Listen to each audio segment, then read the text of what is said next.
Sì, devo dire, qui è dove è nata l'arte di Zigaina. Ricordo che Zigaina è stato ed è uno degli artisti più importanti a livello globale, nato a Cervignano, cresciuto e dove ha fatto le sue principali opere proprio da qui.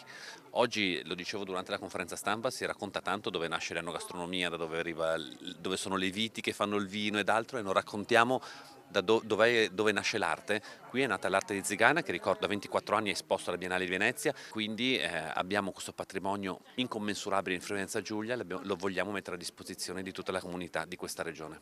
Un patrimonio incommensurabile a disposizione dei friulani, così il presidente del Friuli Venezia Giulia Massimiliano Federica narra l'acquisizione da parte della regione della casa del pittore Giuseppe Zigaina a Cervignano del Friuli.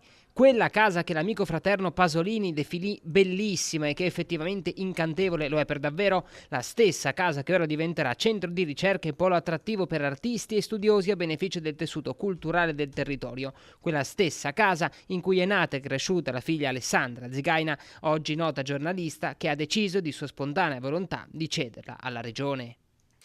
Beh, insomma, è stato crescere come per tutti i bambini e tutti gli adolescenti, con la differenza che, come dire, qui in casa passavano delle persone con cui mio padre ha condiviso dei percorsi artistici. Posso citare Pasolini, che tutti lo sanno, insomma, che frequentava questa casa. Allora, tenerla non era possibile perché era molto difficile da gestire vivendo io a Trieste. Io potevo fare due cose: potevo smembrare l'archivio, mandare una parte a Milano, una parte a Roma, una parte a Firenze, a seconda delle istituzioni che potevano avere interesse ad un aspetto piuttosto che ad un altro.